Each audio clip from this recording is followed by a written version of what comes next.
کالا جادو قسط نمبر 46۔ خیر کیا کر سکتا ہوں، میں تو خود ایک مجبور انسان ہوں۔ باہر کچھ آوازیں سنائی دی، پھر کوشل نے کہا میں اندر آ سکتی ہوں۔ یہ کہہ کر وہ اندر آ گئی۔ پیچھے اس کے ماں باپ تھے۔ جگن ناتھ نے مجھے ہاتھ میں لایا۔ ان کی بیوی نے سر پر ہاتھ پھیر کر کہا جیتے رہو بیٹے، بھگوان ماتا پتا کا کلیجہ ٹھنڈا رکھے۔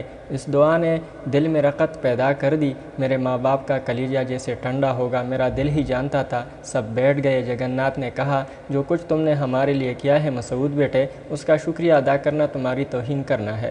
ایک پریوار کو بچایا ہے تم نے، ایک خاندان کی لاج بچائی ہے۔ کوشل نے ہمیں پوری کہانی سنا دی ہے۔ کرنے کو تو بہت کچھ کیا جا سکتا ہے، پوری ہندوستان میں ان بنجاروں کو تلاش کرایا جا سکتا ہے، مگر چھوڑ دیا یہ خیال، بھگوان انہیں خود سزا دے گا۔ جی یہی بہتر ہے، میں نے کہا تم سے ابھی تمہارے بارے میں ہم کچھ نہیں پوچھیں گے، ہمارے مہمان رہو، خوب آرام کر کے تھکن اتارو، اس کے بعد تم سے تمہارے بارے میں باتیں ہوں گی۔ جی میں نے کہا کوئی ایسا کام تو نہیں الجھا ہوا جس کی وجہ سے کوئی پریشانی ہو، اپنی خیریت کی اطلاع کہیں بھجوانا چاہتے ہو؟ نہیں، میں نے ٹھنڈی سانس لے کر کہا بس ٹھیک ہے، کوشل کے ذریعے میرا تعارف تو ہو چکا ہوگا، جو کچھ بھی ہوں تمہارا احسان مانتا ہوں۔ دین دھرم بڑی چیز ہے، اس کا خیال رکھا جاتا ہے، لیکن انسانیت کا محسن سب سے عظیم ہوتا ہے۔ تمہیں مہمان تو ہمارا رہنا ہوگا، مگر تمہارے لیے کھانے اور برتنوں کا اہتمام کریم خان کے حوالے کر دیا گیا ہے، اور وہ ایک کھرا مسلمان ہے۔ مجھے اس سلسلے میں سب سے زیادہ شرمندگی ہے، مگر ہمیں تمہارے عقائد کا احترام کر کے خوشی ہوتی ہے۔ ایک درخواست کروں گا، ضرور، کھانا میں کریم خان کے گھر جا کر کھا لیا کروں گا، کشوری لال نے بتایا تھا۔ اگر تم اس میں خوش ہو تو ہمیں اعتراض نہیں، اور کوئی بات نہیں، شکریہ۔ اس وقت تک یہاں سے جانے کی بات نہ کرنا جب تک ہمارا دل نہ بھر جائے۔ میں تمہارا بڑا ہوں، اور اچھے لوگ بڑوں کی خواہش کا احترام کرتے ہیں۔ اس خواہش کو جوابی احسان نہ سمجھنا، بلکہ ہمارا پیار تصور کرنا۔ جی بہتر، بس اب چلیں گے، کوشل سے باتیں کرو۔ وہ دونوں اٹھ کر باہر نکل گئے۔ کوشل مسکراتی نظروں سے مجھے دیکھ رہی تھی۔ حلیہ ہی بدل گیا تھا ایک رات میں، چہرے پر شادابی اور آنکھوں میں زندگی لوٹ آئی تھی۔ جناب عالی، اس نے کہا یہ بہت زیادہ ہے کوشل، ایک بات کہوں یقین کر لو گے؟ کہو۔ تم کون ہو؟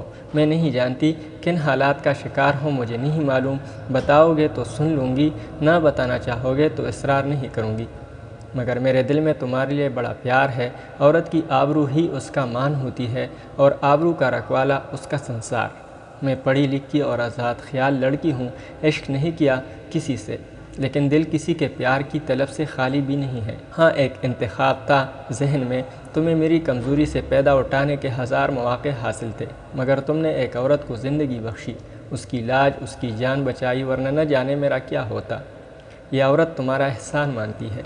اگر تم میرے دھرم کے ہوتے تو شاید تم میرے جیون کے مرد ہوتے، مگر تم دھرم کے پکے ہو، اور میں بھی اپنا دھرم نہیں چھوڑ سکتی، اس لیے ہمارے بیچ یہ رشتہ قائم نہیں ہو سکتا۔ ایک عورت کی حیثیت سے میں تمہیں کیا دوں؟ میرا منہ حیرت سے کھل گیا۔ میں نے تھوک نگلا اور اسے دیکھنے لگا۔ کچھ دیر کے بعد وہ پھر بولی، فیصلہ مجھے کرنے دو گے؟ پتہ نہیں کیا کہہ رہی ہو، میں بمشکل کہا۔ اس وقت جب بیڑیوں کے بیچ تھی تم نے اپنا سینہ کھول دیا تھا، آج محفوظ ہوں تو تمہیں کچھ دینا چاہتی ہوں۔ کیا؟ ایک رشتہ، ایک مان۔ تم جذباتی ہو رہی ہو کوشل۔ ہاں ہو رہی ہوں، کیونکہ جذبات زندگی کی علامت ہوتے ہیں، غیر جذباتی لوگوں کو بھی تم زندہ سمجھتے ہو۔ کوشل کیوں شرمندہ کر رہی ہو؟ میں نے کہا بہت متاثر کیا ہے تم نے مجھے مسعود، میں نے تم سے کہا تھا کہ کچھ دیر کے لیے نام بدل لو، تم نے میرا ساتھ چھوڑ دینا چاہا۔ تم احسان کر کے احسان وصول کرنے والوں میں سے نہیں ہو، معمولی آدمی بنو تم، ایسے غیر معمولی انسان کو میں کیا دے سکتی ہوں؟ کوشل چھوڑو بھی، تم نے بھی تو مجھے خوب شرمندہ کیا، میرے کھانے کے لیے اہتمام کیا، اور وہ بھی ایسے وقت جب سب لوگ تمہارے لیے دیوانے ہو رہے تھے۔ ذکر مت کرو اتنی چھوٹی باتوں کا، میں تم پر نچھاور ہونا چاہتی ہوں، بس یہ میری آرزو ہے۔ مجھے ایک عورت کی حیثیت سے مانگنا چاہتے ہو تو مانگ لو، میں تمہاری ہر خوشی اپنی خوشی سے پوری کروں گی۔ ارے پاگل ہو گئی ہو کیا؟ کیا ہو گیا تمہیں؟ میں بوکھلا کر بولا، آکاش بن گئے ہو تم میرے لیے، ڈرتی ہوں میں تمہارے سامنے۔ بولو مسعود، میں حاضر ہوں، یا پھر میرا فیصلہ مان لو۔ کیا فیصلہ ہے تمہارا؟ راکھی باندھوں گی تمہیں، بھائی بناؤں گی۔ اپنا دھرم سارے رشتوں کے آڑے آتا ہے، بہن بھائی کے رشتے کو نہیں کاٹ سکتا۔ تمہیں ہمایوں بادشاہ یاد ہوگا، ایک ہندو رانی کو بہن بنا کر اس نے قول نبھایا تھا، تو جاؤ راکی لے آؤ، میرا ہاتھ موجود ہے۔ میں نے ہاتھ آگے بڑھاتے ہوئے کہا اور کوشل نے آگے بڑھ کر میری کلائی پکڑ لی، اسے چوما، آنکھوں سے لگایا اور بولی یہی میری راکی ہے، مجھے قبول ہے۔ میں نے ہنس کر کہا اور وہ میرے سینے آ لگی۔ بڑی جذباتی ہو تم کوشل، میں نے کہا اور میرے حلق سے سسکی سی نکل گئی۔ شمسا یاد آ گئی تھی۔ کوشل خود پاگل ہو رہی تھی۔ اس نے میری اسکیپیت کو محسوس کیا۔ رفتہ رفتہ وہ سنبھل گئی اور پھر شرمندہ نظر آنے لگی۔ بس مذاق مت اڑانا میری باتوں کا، یہاں سب ہی کے دل میں تمہارے لیے ایسی ہی جذبات ہیں۔ تم نے بڑھ چڑھ کر کہانیاں سنائی ہوگی۔ نہیں، ایک لفظ غلط نہیں کہا۔ ویسے یہاں بھی بڑے بجن ہو رہے تھے اور ایک اور کام بھی ہوا ہے۔ کیا؟ اتفاق سے سنت گیانی الور آ گئے تھے۔ پتا جی کے بڑے پرانے جاننے والے ہیں، بڑے میاں ہیں، ان کے بہت سے چمتکار میں نے اپنی آنکھوں سے دیکھے ہیں۔ وہ ہانڈی یاد ہے تمہیں؟ مٹ، میں نے کہا۔ ہاں، وہ بنجاروں نے ہمارے لیے نہیں بھیجی تھی، بلکہ گیانی مہاراج نے اڑائی تھی ہمارے دشمنوں کو مارنے کے لیے، اور اس کے تو تم بھی گواہ ہو کہ وہ سسرے مر گئے تھے۔ سب لوگ مٹ اڑانے کا وہی وقت بتاتے ہیں جب ہم نے مٹ دیکھی تھی۔ گیانی مہاراج 3 دن کے جاپ کے لیے بند ہو کر بیٹھ گئے ہیں اور انہوں نے کہہ دیا تھا کہ اس بیچ میں واپس آ جاؤں گی۔ ویری گڈ، 3 دن پورے ہو گئے، آج 12 بجے ہو جائیں گے، کمال ہے۔ بہرحال میں ان جادو منتروں کا قائل ہوں، میں بھی ملوں گا ان سے۔ کسی مسلمان سے مل لیں گے وہ؟ ضرور ملیں گے، میں تو کہتی ہوں وہ جانتے بھی ہوں گے تم ہی میری مدد کرو گے۔ تم دیکھ لینا، وہ خود ہی یہ بات بتا دیں گے، تب میں بھی ان سے کچھ پوچھوں گا اپنے بارے میں، ہو سکتا ہے وہی میری مشکل کا کوئی حل بتا سکیں۔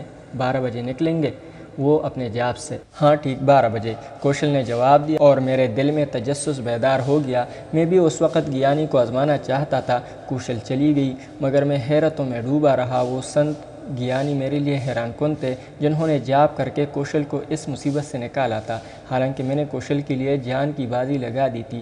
ان بنجاروں کو دھوکہ دینے کے لیے بہترین منصوبہ بنایا تھا جس میں کوئی معمولی سی لغزش میری زندگی کا خاتمہ کر سکتی تھی، لیکن سنت گیانی ویسے چند باتیں تسلیم کرنی پڑتی تھی، مثلاً جمنے کا میرے منصوبے پر تیار ہو جانا، میری خواہش کے مطابق میرے لیے گاڑی مہیا کر دینا، اور پھر وہ ہانڈی۔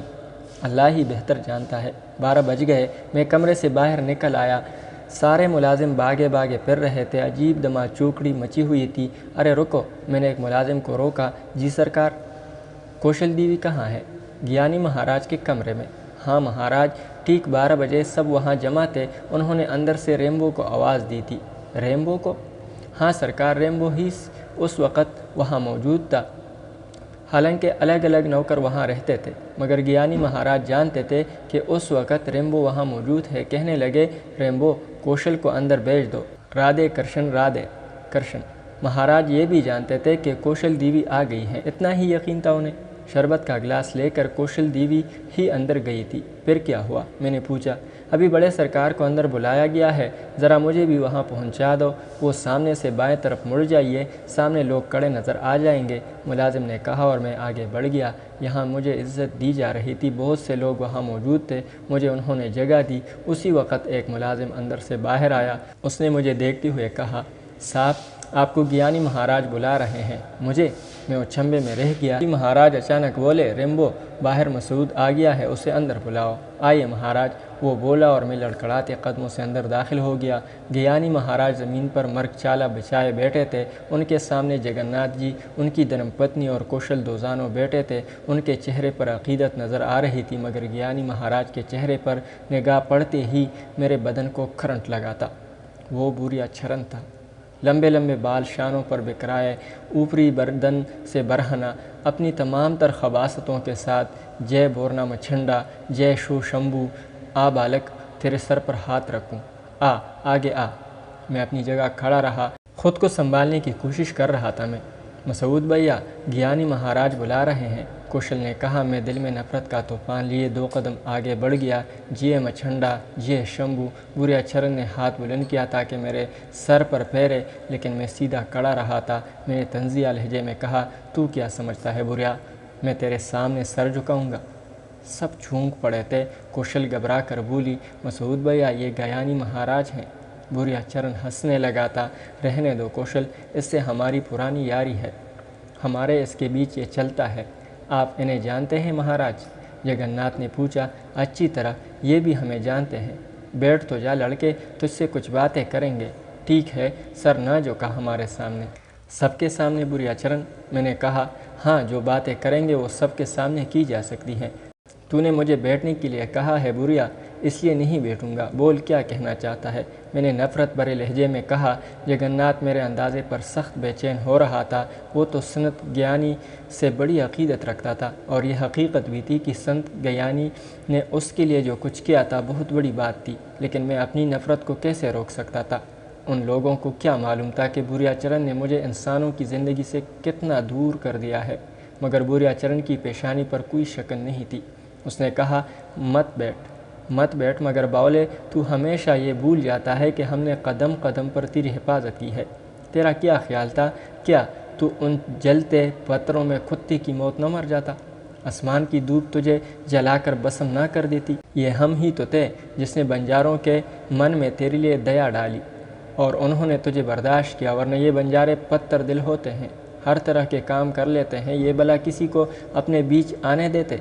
اور اس کے بعد اس لڑکی کے لیے ہم نے بھاگنے کے راستے آسان کیے، اور تو بھی ان کے بیچ سے نکل آیا، ورنہ پاگل تھے نہ سسرے کہ تیرا ہی سہارا لیتے۔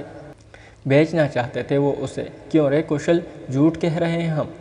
اسی لیے انہوں نے تجھے اغوا نہیں کیا تھا کہ تیرا سودا کر دیں۔ تو پاگل بن گئی تھی، ٹھیک ہے، مگر ایک پاگل لڑکی بھی تو بیچی جا سکتی ہے۔